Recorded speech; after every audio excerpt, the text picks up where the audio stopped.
Hello and welcome back to chemistry classes. बहुत दिन बाद हम मिल रहे हैं। मैं कुछ काम में बिजी था तो I am really sorry, but I promise अब से हर वीक 2 से 3 वीडियोस रेगुलर होंगे। तो लास्ट टाइम मैंने प्रॉमिस किया था कि अब हम पढ़ेंगे हेलो एल्केन्स हेलो एरीन्स, जो क्लास 12th का ऑर्गेनिक का सबसे फर्स्ट चैप्टर है।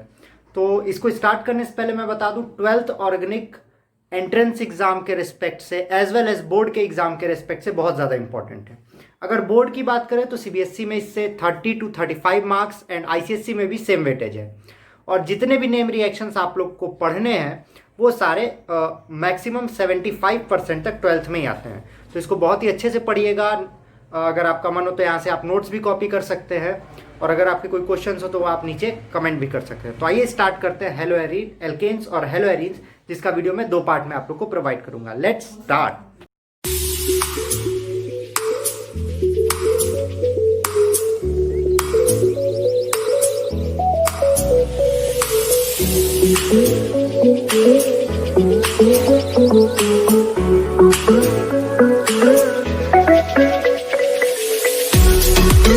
तो सबसे पहले बात करते हैं कि एक्चुअली होता क्या है। लास्ट वीडियो में मैंने आपको अल्केन्स के बारे में बताया था। अल्केन्स में से अगर एक हाइड्रोजन रिमूव कर दें और एक हैलोजन ऐड कर दें, halogen can be chlorine, fluorine, bromine या फिर आयोडीन। तो ये बन जाएगा CH3X। इसे कहेंगे हेलो एल्केन। और अगर हेलो एरीन्स की बात करें तो अगर बेंजीन ग्रुप में से भी एक हाइड्रोजन रिमूव करके एक हैलोजन ऐड कर दें तो इसे कहेंगे हेलो एरीन्स या फिर एराइल हैलाइड। इसके बाद कुछ बेसिक हेलो एल्कीन्स और हेलो एरीन्स हैं, आइए उनके बारे में जानते हैं। अगर एक C डबल बॉन्ड C है और उससे जुड़े कार्बन से हैलोजन जुड़ा है तो इसे एलाइलिक हैलोजन कहेंगे। पर अगर डबल बॉन्डेड कार्बन से डायरेक्टली हैलोजन जुड़ा है तो इसे विनाइलिक हैलोजन कहते हैं। Vinylic halogen. वैसे ही अगर हम 1 डिग्री, 2 डिग्री और 3 डिग्री की बात करें तो ये वाला हैलोजन 1 डिग्री होगा, 1 डिग्री। ये हैलोजन 2 डिग्री होगा। जब जिस कार्बन से हैलोजन जुड़ा है उससे 2 और कार्बन जुड़े हैं, दिस इज 2 डिग्री। और जब जिस कार्बन से हैलोजन जुड़ा है उससे 3 कार्बन और जुड़े हों तो उसे 3 डिग्री कहेंगे।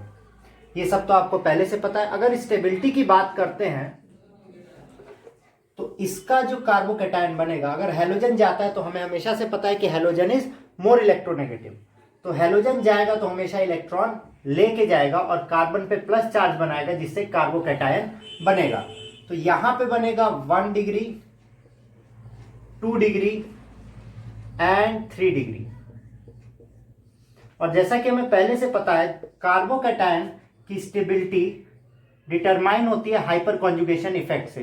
ये आपका 1 मार्क्स से 2 मार्क्स का क्वेश्चन आ जाता है आपके बोर्ड एग्जाम्स में, और एंट्रेंस एग्जाम में तो डायरेक्ट 3 मार्क्स का आएगा कि कौन सा ज्यादा स्टेबल है। तो हाइपर कॉन्जुगेशन इफेक्ट बताता है कि why 3 degree is more stable, 3 degree carbocation is more stable than 2, और वो ज्यादा स्टेबल है 1 डिग्री से। तो ये कभी कभी क्वेश्चन आता है, जैसे आपका क्वेश्चन बन जाएगा एक्सप्लेन द स्टेबिलिटी, तो आपको ये तीनों कॉमा करके दिए रहेंगे, आपको बताना होगा कौन सा कार्बोकैटायन ज्यादा स्टेबल है, और फिर उसके बाद कहेगा गिव रीजन। तो इसका रीजन होगा हाइपर कॉन्जुगेशन इफेक्ट, जो कि कहता है stability of carbocation is directly proportional to number of methyl group attached. और हाइपर कॉन्जुगेशन का मतलब है जितने इसमें मिथाइल ग्रुप्स हैं वो सिंगल बॉन्डेड हाइड्रोजन इसे इलेक्ट्रॉन देते रहेंगे, जिससे ये रेजोनेट करता रहेगा, जिससे ये ज्यादा स्टेबल है। तो ये आपका बहुत इंपॉर्टेंट क्वेश्चन बन जाता है। अब आगे बात करते हैं प्रिपरेशन और केमिकल प्रॉपर्टीज की। अगर हम प्रिपरेशन की बात करें तो प्रिपरेशन 3 तरीकों से हो सकता है बेसिकली। 2 तरीकों से आप कह सकते हैं। सबसे पहला फ्रॉम अल्कोहल फ्रॉम एल्कोहल और दूसरा फ्रॉम हाइड्रोकार्बन। इसको डिस्कस करने से पहले इस पूरे को समझने के लिए हमको जानना पड़ेगा CX बॉन्ड का नेचर, मतलब C और X। देखिए, पूरी ऑर्गेनिक केमिस्ट्री की जब हम बात करते हैं तो ऑर्गेनिक केमिस्ट्री में हमारे लिए एक ही चीज़ सबसे ज़्यादा इंपॉर्टेंट है, अगर वो नेम रिएक्शन नहीं है तो, कि कौन से कार्बन पे कार्बन पे प्लस चार्ज कहाँ से आएगा और माइनस चार्ज कहाँ पे होगा, और प्लस और माइनस पे अटैक। इसको मैंने पिछले वाले वीडियो में बहुत अच्छे से समझाया था, अगर आप चाहें तो आप वो वीडियो देख सकते हैं, जिसका मैं लिंक नीचे डिस्क्रिप्शन में दे दूंगा। पर यहाँ पे भी अगर पिछले क्लास का, लाइक क्लास 11 का कोई कॉन्सेप्ट आता है तो आपको कोशिश करूंगा कि शॉर्ट में समझा सकूं। तो आइए कंटिन्यू करते हैं इसे। तो CX बॉन्ड की जब बात करते हैं तो हमें पता है कि अगर एलिफैटिक चेन होता है, एलिफैटिक मतलब स्ट्रेट चेन की बात कर रहे हैं हम, एलिफैटिक चेन होता है तो हमारे लिए इलेक्ट्रोनेगेटिविटी इंपॉर्टेंट रोल प्ले करती है। इलेक्ट्रोनेगेटिविटी,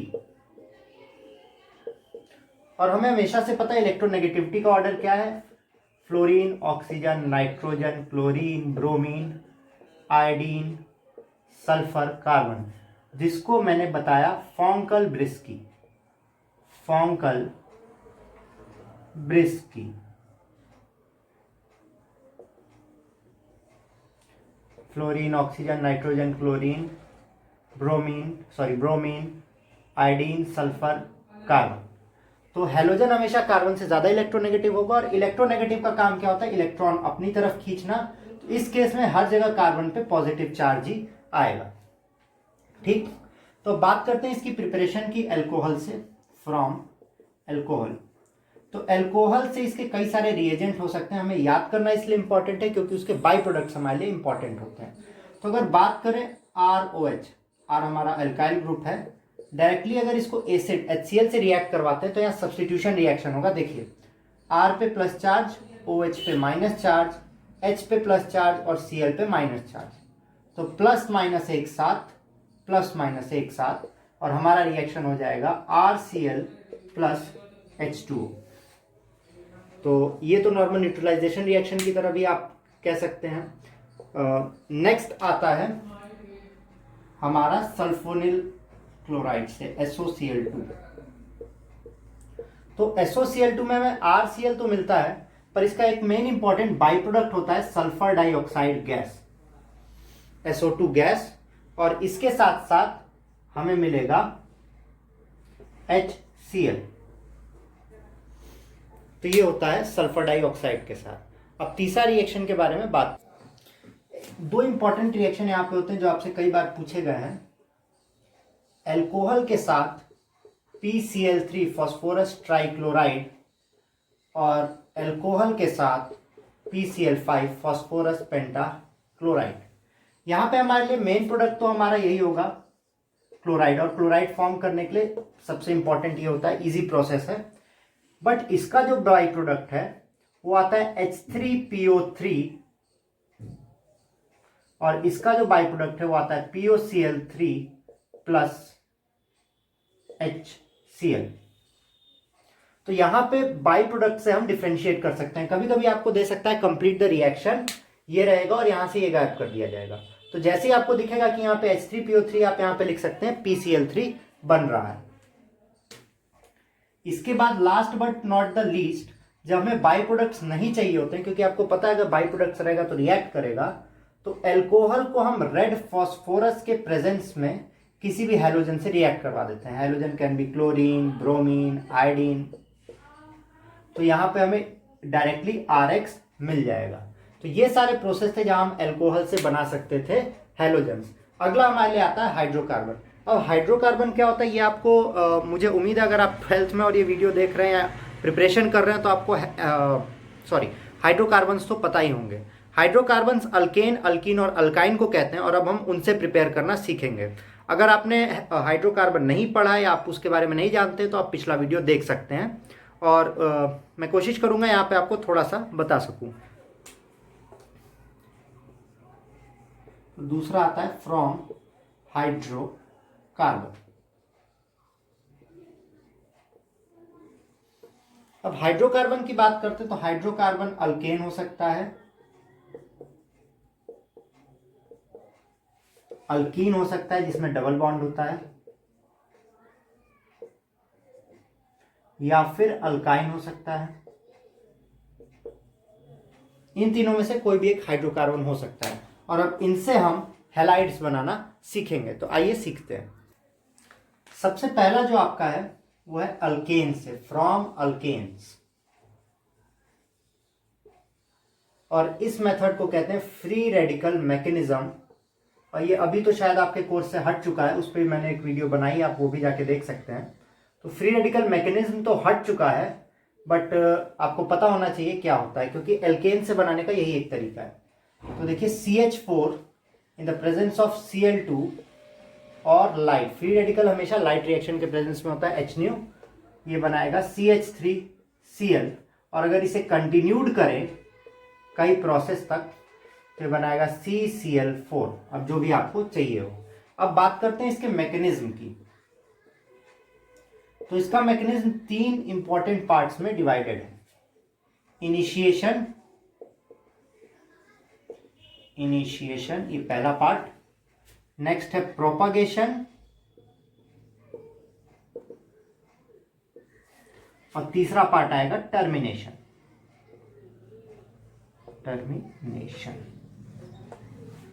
तो इनिशिएशन में क्या होता है, ये जो मिथाइल ग्रुप है CH4 ग्रुप और ये जो क्लोरीन ग्रुप है, मतलब क्लोरीन का एटम, ये फ्री रेडिकल के फॉर्म में टूटेंगे। अब आपका क्वेश्चन हो सकता है कि यहाँ पे तो मानते हैं कि दोनों होमो एटम है, पर यहाँ पे तो हेट्रो एटम है।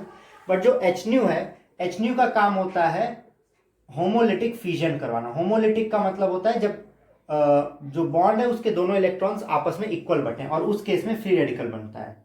CH3 free radical, hydrogen free radical, chlorine free radical and chlorine free radical. ये पहला मैकेनिज्म, पहला प्रोसेस होता है। प्रोपगेशन में होता है attack of Cl free radical on CH3 free radical, यहां पे जो बन रहा है, एंड हाइड्रोजन फ्री रेडिकल जो यहां पे बन रहा है। मतलब यहां पे अटैक हम डायरेक्टली दिखा भी सकते हैं। तो CH3 free radical plus Cl free radical forms CH3Cl, और H free radical and Cl free radical forms HCl। ये कंटिन्यूड प्रोसेस होता है जब तक हमारे पास एक भी हाइड्रोजन बच रहा है। इसको मैं थोड़ा अच्छे से लिख दे रहा हूं ताकि आपको दिख सके, CH3Cl। ये तब तक चलेगा जब तक हमारे पास हाइड्रोजन बचा हुआ है कार्बन के पास। अगर टर्मिनेशन की बात करते हैं तो टर्मिनेशन में क्या होता है, जब क्लोरीन और क्लोरीन फ्री रेडिकल अवेलेबल है तो ये खुद ही पे अटैक कर दे, तो हमारे पास क्लोरीन मॉलिक्यूल बन जाएगा Cl2, जिससे ये रिएक्शन टर्मिनेट हो जाएगा। तो ये आपका है फ्री रेडिकल मैकेनिज्म, जिससे एल्केन से हम हैलोजेंस बना सकते हैं। अगर इसे कंटिन्यू रखना चाहें तो ये रिएक्शन बार बार होते रहेंगे और फाइनली हमें CCl4 मिल जाएगा। ये रिएक्शन आपके अल्केन्स के मैकेनिज्म में भी है, जो मैंने आपको पिछले वीडियो में बता के रखा है। आइए अब आगे बात करते हैं कि अल्कीन्स और अल्काइन से हम कैसे बनाते हैं। अगर हम अल्कीन्स की बात करते हैं, अल्कीन्स, तो अल्कीन्स का मतलब होता है जब दो कार्बन के बीच डबल बॉन्ड हो। और एक मैकेनिज्म है, मैंने आप लोग को बताया था लास्ट चैप्टर में, एक रूल था जिसे कहते हैं मार्कोनिक-ओव्स रूल। मार्कोनिक-ओव्स रूल। अब ये रूल बताता है कि डबल बॉन्डेड में कैसे कोई भी रिएक्शन होगा। केमिकल प्रॉपर्टीज ऑफ अल्कीन में मैंने आप लोग को बताया था, आप चाहे तो वो वीडियो भी देख सकते हैं, पर मैं यहाँ आप लोग को वापस बता रहा हूँ। यहाँ पे होता क्या है, डबल बॉन्डेड अगर अनसिमेट्रिकल अल्कीन है या सिमेट्रिकल है, तो इसको मैं अनसिमेट्रिकल बना देता हूँ, CH3 CH2। अगर इसको हम रिएक्ट करवाते हैं HCl से या कोई भी हाइड्रोजन हैलाइड से, मान लीजिए HX, तो ये जो डबल बॉन्डेड है ये हमेशा टूटता है पॉजिटिव और नेगेटिव में, ये हमें पहले से पता है। तो जिधर ज्यादा हाइड्रोजन है वो ज्यादा इलेक्ट्रोनेगेटिव हो गया इससे, तो ये टूट के माइनस का पार्ट उसको दे देगा, मतलब ये माइनस और ये प्लस में ब्रेक करेगा। और हमें पता है हैलोजन पे हमेशा माइनस चार्ज और हाइड्रोजन पे प्लस चार्ज। तो मार्कोनिक-ओव्स ने कहा कि negative part of reagent goes to that carbon which has lesser number of hydrogen, यहाँ पे लेसर नंबर ऑफ हाइड्रोजन किसके पास है, इसके पास, और इस पे प्लस चार्ज भी है तो ये इस पर अटैक कर देगा और ये इस पर अटैक कर देगा और फाइनल हमारा प्रोडक्ट मिल गया हमें CH3 CH2 CH2Cl। देखिए हमारा हैलाइड हमें मिल गया मार्कोनी-कोव्स रूल से। तो ये तरीका था जिससे हम बना सकते थे एल्कीन से हैलोजन। अब यहाँ पे दो मेन रिएक्शन आते हैं जिन्हें हम लोग स्वार्ट्स और फिंकलस्टीन मेथड कहते हैं, और इसका नाम है हैलोजन एक्सचेंज मेथड।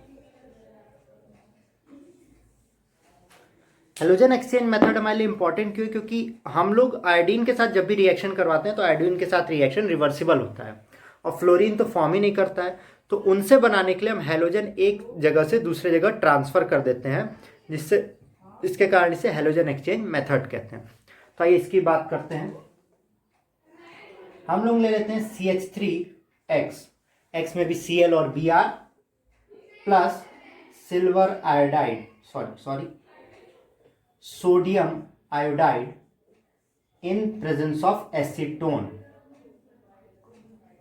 तो ये आयोडीन यहां चला आएगा और ये हेलोजन यहां चला आएगा, तो ये हो जाएगा CH3I प्लस NaX। इस तरीके से हमें क्या मिल गया, आयोडाइड। और इस रिएक्शन को कहते हैं फिंकलस्टीन रिएक्शन। सिर्फ यही एक रिएक्शन है जो आयोडाइड बनाने में हमारी मदद कर सकता है। इतनी बात आप लोग को समझ में आ गई होगी। ये पहला नेम रिएक्शन है इस चैप्टर में जो अभी तक हम लोग ने पढ़ा है। अगली बात करते हैं। अगला आता है स्वार्ट्स रिएक्शन, जो हेलोजन एक्सचेंज मेथड का दूसरा पार्ट है। स्वार्ट्स रिएक्शन का काम होता है फ्लोराइड्स बनाना, फ्लोराइड्स। तो यहां पे हम CH3X ले लेते हैं प्लस सिल्वर फ्लोराइड। ये हेलोजन यहां आ जाएगा और फ्लोरीन यहां पे आ जाएगा, इसीलिए इसको हेलोजन एक्सचेंज भी कहते हैं। तो यहां हमें मिल जाएगा फ्लोराइड ग्रुप, और यही एक रिएक्शन है जो फ्लोराइड बनाने में हमारा मददगार होता है। अगली हम बात करेंगे प्रिपरेशन ऑफ हेलो एरिन्स की। ये टॉपिक नेक्स्ट वीडियो के सेगमेंट में आपको देखने को मिलेगा, इतना आप पढ़ सकते हैं। Preparation of hello arenes. Hello arenes में हम लोग किसे कहते हैं हेलो एरिन्स, जब बेंजीन ग्रुप के ऊपर हेलोजन ग्रुप हो। और ये हेलो एरिन्स का वीडियो आई प्रॉमिस इसी वीक में आ जाएगा, 1-2 दिनों में। और अब मैं कोशिश करूंगा, थोड़ा मैं इनकंसिस्टेंट हो गया था, बट मैं कोशिश करूंगा कि हर वीक 2 से 3 वीडियो मैं ज़रूर दे दूं। तो प्रिपरेशन ऑफ हेलो एरिन्स इसी वीक आ जाएगा, और फिर उसके बाद उसकी केमिकल प्रॉपर्टी, जिससे ये चैप्टर मैं कोशिश करूंगा इस वीक में ख़त्म हो जाए। Till then keep watching, do not forget to like, share and subscribe with your friends, and signing off, and happy Diwali to everyone.